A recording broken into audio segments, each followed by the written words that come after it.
Welcome back, my duelist friends. Casual Duelist here, and I may have hinted a little bit at this deck profile earlier in the week. I wanted to show you guys a deck I haven't played since Sekka's Light. Was still at 3, and it's actually been a few. It's probably been like 2 or 3 years since the last time I really dusted this one off. And it's just a whole bunch of water tech combos, and yeah, I'd like to share this one with you today. So without any real further ado, let's shake up the format. I'm going to break this one down to its engines because we're using like 4 different archetypes in this deck. And it's just surprising how well this all meshes together. So let's start. First thing we're going to be playing is we're going to be playing some mermails in this deck. So we're going to need 2 copies of Abyss Gund, 1 copy Abyss Lead, 3 copies Abyss Megalo, 3 copies Abyss Spike, 1, 2, 3 copies Abyssus, and then we're going to move over to Atlanteans. So we're going to need 3 copies of Atlantean Dragoons. We're going to be using 3 copies of Atlantean Heavy Infantry. We are going to be using 3 copies of Atlantean Marksman, and you guys need to get 3 copies Neptibus, the Atlantean Prince. That's going to wrap up the Atlantean section. Then we're going to run a small frog engine. We're going to take 3 swap frogs, 2 dupes, and 2 Ronins. If you guys feel more comfortable playing a single Ronin and increasing dupe to 3, you guys can go ahead and do that. Obviously, this is just a guideline. You guys can do whatever you like. And then we're going to run some nimble monsters. Now, I do have 1 substitution in here because I just didn't have the card and still don't have the card. So, the dream build would be using 2 nimble anglers and 3 nimble mantas. But right now, what I have is I have a 3-2 instead of a 3-2.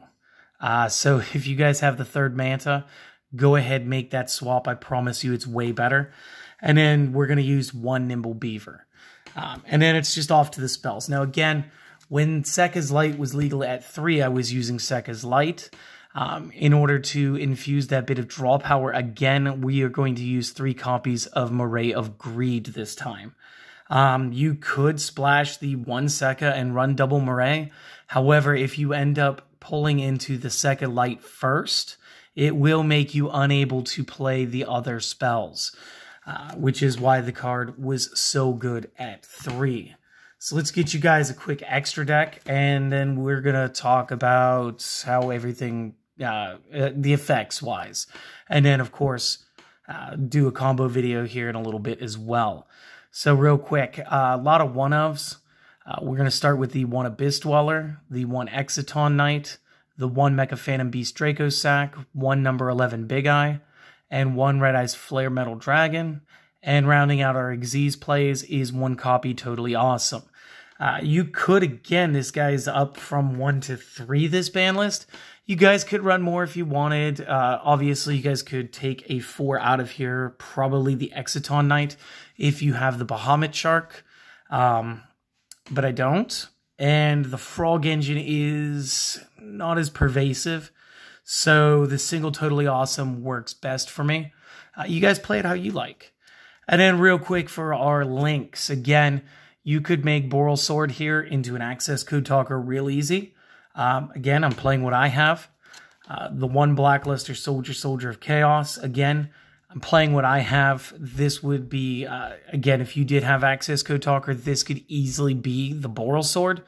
And again, because we have the higher level mermails, we will actually be able to dip into all of the effects. We do want to have IP Masquerena in this deck. I was struggling. I was thinking maybe I wanted Phoenix, maybe I wanted Cerberus. Still kind of testing that. Didn't have them at the time I played this. I'm definite on the Unicorn. I went with Phoenix for this build, just for the sneak 1 back row card. I think that this is more relevant.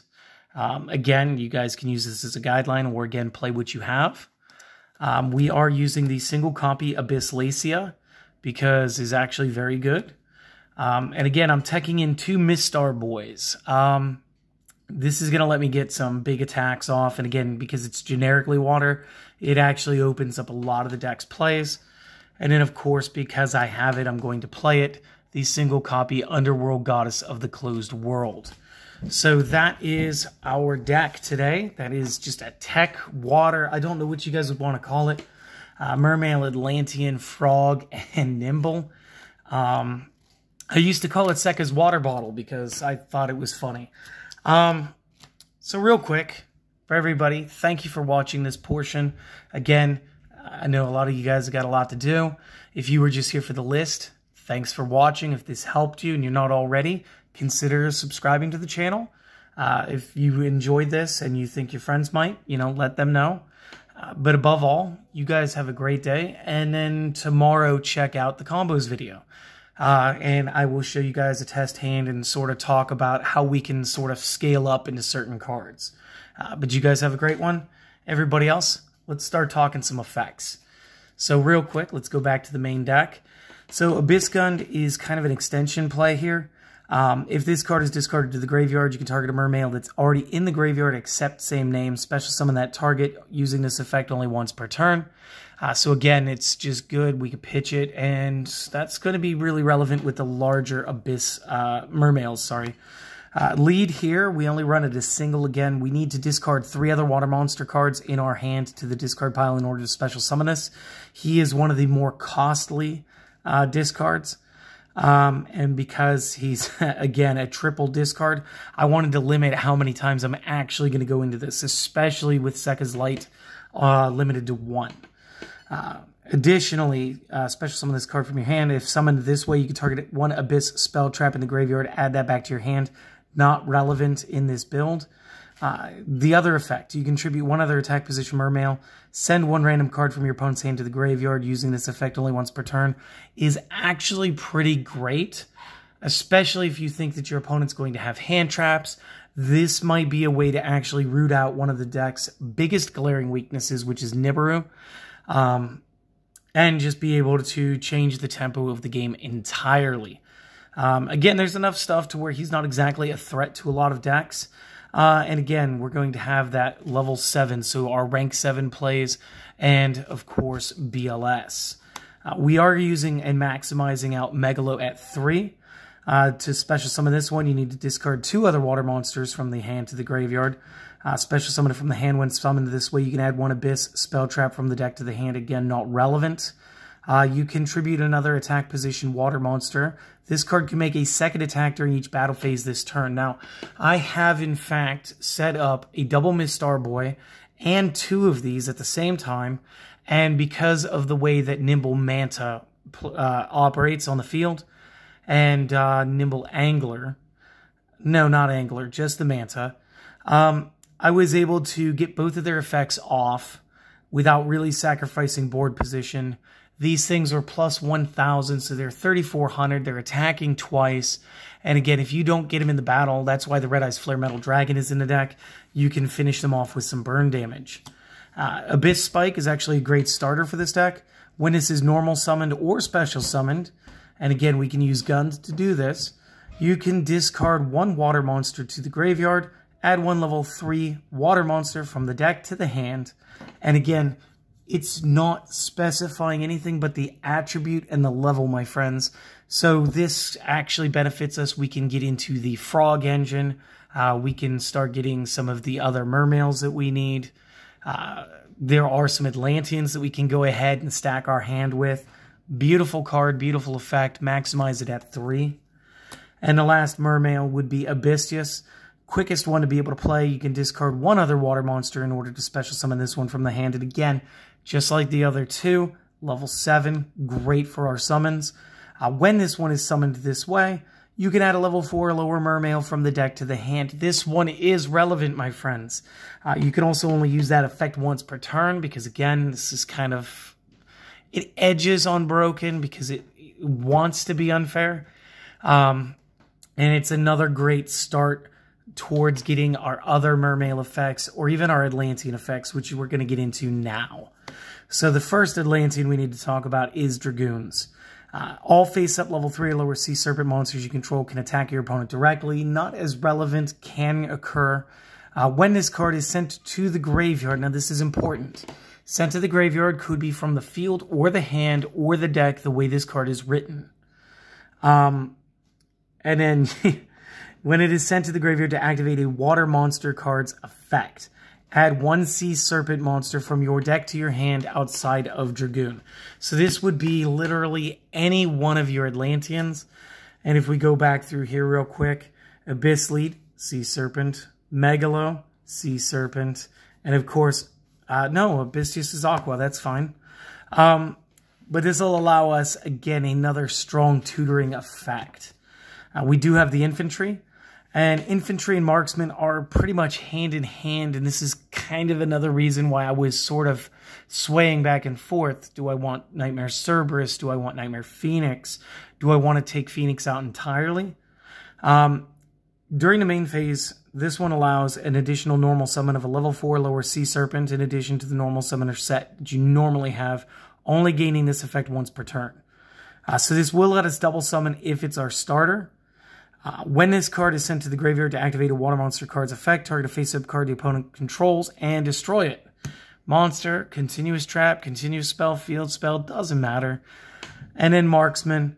When this inflicts battle damage to the opponent, not really relevant because we're not usually using him to attack. You can special summon a level 4 lower Atlantean from the deck, except same name. And when this is sent to the graveyard to activate a water monster's effects, target a set card the opponent controls and destroy that. And so again, this is set monsters and spell traps. So again, they kind of function well enough to be able to take out any spell, trap, or monster and are very utility. And then, of course, Nept Abyss is our last for the Atlantean engine. You can send 1 Atlantean monster from your deck to the graveyard, except same name. Add 1 Atlantean card from the deck to your hand, except this card's same name. And again, you can send Dragoon to get Dragoon, and you have a Dragoon in your hand to set up again, because Dragoon is not a hard once per turn, unless it's been errated. I didn't honestly check before this video. But then this automatically gets you the first Dragoon's effect, the one that we've just sent. So very strong play right out the gate. If this card is sent to the graveyard to activate a water monster's effect, target 1 Atlantean in the graveyard except same name and special summon that. Each effect hard once per turn, but just an amazing card. Really helps us do what we need to get done. Swap Frog, and another great starter for sending water monsters to the graveyard by effect. You can special summon this from the hand by discarding 1 other water monster card from your hand when it's special summoned. Is essentially going to Foolish Burial 1 Water Aqua level 2 or lower. So again, we're either going to be loading Dupe Frog or Ronin Totem off of this effect. And again, the next part's a little irrelevant to the way that we're going to play. Once per turn, you can return 1 monster you control to the hand. You can normal summon 1 frog monster during your main phase, except Swap Frog, in addition to the normal summoner set. So again, he's just quick into the engine. Dupe Frog. Name is treated as Day Frog while it is face up on the field, or Death Frog, I'm not actually sure. Your opponent cannot select another monster as an attack target, so kind of a soft lock and usable very much so by our Totally Awesome. When this card is sent from the field to the graveyard, you may add 1 frog, except Dupe Frog, or Frog the Jam from the deck or the graveyard to your hand. And that's exciting because this means we can recycle Swap Frog from the discard pile and get another effect, especially from our Atlanteans and such, and still be able to feed Ronin Totem at the same time. And again, Ronin Totem, again, always treated as Death or Day Frog while it is face up on the field. You can remove from play a frog monster in the graveyard except Frog the Jam to special summon this, and this card may never be used for synchro material. Great news, we're not using tuners. Again, 2. 3 was a bit bricky, and 1, I personally didn't see him enough. So let's talk about that Angler. When this is sent from the hand or the deck to the graveyard, and again, a lot of our, not our Atlanteans, but our Swap Frog and our large-scale Mermails will be able to trigger this for us. When it is done that way, special summon up to 2 level 3 or lower nimble monsters from your deck except Angler. So again, this is why I wanted him at 2. 3 makes sense, but you'll understand why I wanted Manta at 3 when we do this. So Manta, obviously you're going to summon either both mantas or a manta and a beaver.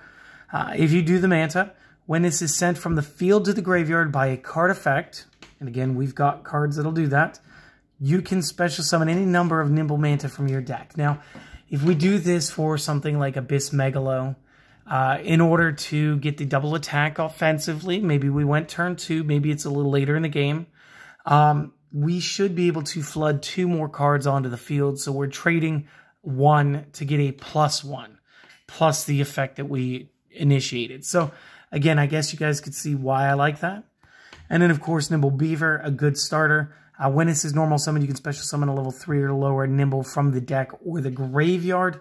And again, this will allow us to get right into Manta and start our shenanigans. Last up, our spell card, Moray of Greed. Shuffle 2 water monsters from your deck back, or from your hand back into the deck, and then draw 3. Unfortunately, not as much play as Sekka's Light would give us, and not worth splashing Sekka's Light in because we do not want to dedicate solely to Sekka's Light since we are running the full 3. If you did want to run the single copy of Sekka's Light, I would suggest increasing maybe the Beaver and the Manta, or the Manta and the Dupe Frog, and then keep the rest of the ratios as is. Now, the extra deck gives you guys a little bit of flex room. Again, we have some cards that have been reprinted a couple of times, like Abyss Dweller. And again, since this deck is just full of water monsters, we're going to get that bonus. So that's cool. Exciton Knight, just again, in case we get behind. This one's a little harder to get your hands on, so don't beat yourself up. Again, if you have Bahamut Sharks and you've got the newest reprints of Totally Awesome, you know, feel free, modify away. Dracosac and Big Eye are just power players in here because we do have the ability to go rank 7. Real quick with Dracosac, for anybody unfamiliar with him, once per turn, detach 1 material from this card. Special summon 2 Mecha Phantom Beast tokens to the field. While you control a token, this may not be destroyed by battle or card effects. Once per turn, you contribute 1 Mecha Phantom Beast monster. Then target 1 card on the field. Destroy that target. Again, we can use those tokens. And this card cannot attack the turn that you activate that effect. So we could do that, or then we can build our links. Because again, it takes 2 cards to make this. We pitch 1, generate another 2 tokens. That's 3 cards now. There may be some play. Fortunately, not all of our stuff is generic enough to use it. So we're really using him to take field advantage. Big Eye, once per turn, allows you to detach material from himself. Target a monster the opponent controls, take it. Only drawback, Big Eye may not attack that turn. Still, totally worth it. And then again, Red Eye's Flare Metal Dragon, my favorite character to end a turn on. Cannot be destroyed by card effects while it has Xyz material, which is great because we're not really going to be peeling that. While this has Xyz material, every time your opponent activates a card or effect, inflict 500 damage to the opponent on resolution. Again, if you get a big turn with Abyss Megalos tearing through the field, a lot of battle damage off, this is a perfect way to sit back, smirk, and go, just look at your opponent and go, yeah, it's fine. You got like 2 or 3 activations before I win. Can you win in 2 or 3 activations? And then, of course, the effect that would matter for the Xyz material once per turn during either player's turn, you can detach material from this. Special summon a Red Eye's normal monster from the graveyard. Again, we don't have any use for that. We're here solely for him to be semi-unbeatable and for the burn damage. So, very cool. Totally awesome. 2 level 2 Aquas, so essentially we're going to be making this only off of our Frog engine, which is why, personally, I played it as single. Once per turn during the standby phase, you may detach material, special summon a frog from the deck. Again, we could put in dupe frogs, sort of soft lock the field to where they have to hit the dupe frog first. Once per turn during either player's turn, when the opponent activates a spell, trap, or monster effect, we can send 1 Aqua from the hand or face up on the field to the graveyard, negate the activation, and if we do destroy the card, then you can set that card to the field. Awesome. Let's steal their cards. No Monster Reborn for you. I want to play it. Whatever. And then, of course, the last effect, if this card is sent to the graveyard, you can target a water monster in the graveyard and add it to your hand. So maybe you no longer need the negation. Your opponent played out. It's your turn again. and then you want to link it away. That's also very viable. Boral Sword, again, just like Access Code Talker, very good at getting over bigger monsters, albeit in a different way. Blackluster Soldier, Soldier Chaos. Again, we get all the effects. We need 3 monsters with different names, so we could use Draco Sack, we could use the token, and then we could use one of our larger Mermail cards. And if we use the Mermail cards, we get the following effect. When using a level 7 or higher monster or monsters as material, the opponent cannot target this card with card effects, nor can it be destroyed by our opponent's card effects. When this card destroys a monster by battle, you can activate one of the following effects, which is the normal effect. So either you can give it the permanent 1500 attack bonus, you can make this attack twice during the next battle phase, during the next turn, or get the banish 1 card on the field. Again, I usually go for the battle increase or the banishment, as they are the stronger of the 3 effects. We do go into IP Masquerena here, 2 non-links. Again, we can use the Draco Sack tokens solely for this, which is also very good. During the opponent's main phase, we can, as a quick effect, immediately after the resolution of that portion of the effect, link summon a link monster using materials that we control, including this card. You can only use this effect once per turn, and a link monster that used this as material may not be destroyed by the opponent's card effects, and this really lets you set up, especially into like Nightmare Unicorn. You could go into BLS if you really wanted to. You could put out the Boral Sword, or you can use my favorite, Underworld Goddess. Again, Phoenix, it's here to destroy spell traps on summon, plus it's a discard card effect. So as long as it's a card effect and not a water monster card effect, this has got you keyed in. And Nightmare Unicorn can seal a card back into the deck. Also very good. Mermail Abyss Lacia. Let's take 2 seconds and read this one thoroughly. So this is 2 fish, sea serpents, and or aquas. Pretty much everything we're running in the deck. Monsters this card points to gain 500 attack and defense. You can only use each of the effects once per turn. Those effects are, during the opponent's turn, as a quick effect, you can send 1 card from the hand to the graveyard, add a Mermail from the deck to the hand, which is also very good. And again, if we team this up with Abyss Gund, we can get a good special summon, refortifying our field, and actually throwing a larger card like Abyss Megalo behind her as support. Second effect, if this card in the owner's possession is destroyed by an opponent's attack or card effect, you can send 1 water monster card from your deck to the graveyard, target a water monster in your graveyard, special summon it in defense mode. Again, we can reinforce the field, we can get Dragoons, we can pop off one of our the infantry or the infantry or marksman.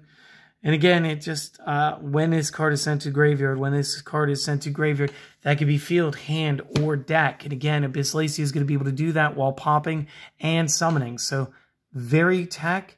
If I had a second, I would consider putting it in here. Again, the Mistar Boys, all water monsters on the field gain 500 AD, and fire monsters lose 400 AD. So, like, if you end up in a Salamangreat matchup, like, this is actually pretty opportune. If this card is destroyed by battle or card effect, target a water monster in the graveyard and add that back to your hand. Use that effect only once per turn, generically 2 water. You could substitute one of the Abyss Lacias here. But since it is very generic and very easy to populate the field with these, and like I said, I've done this with 2 Abyss Megalos on the field, it may be worth looking into just playing it. And it is a very good budget option.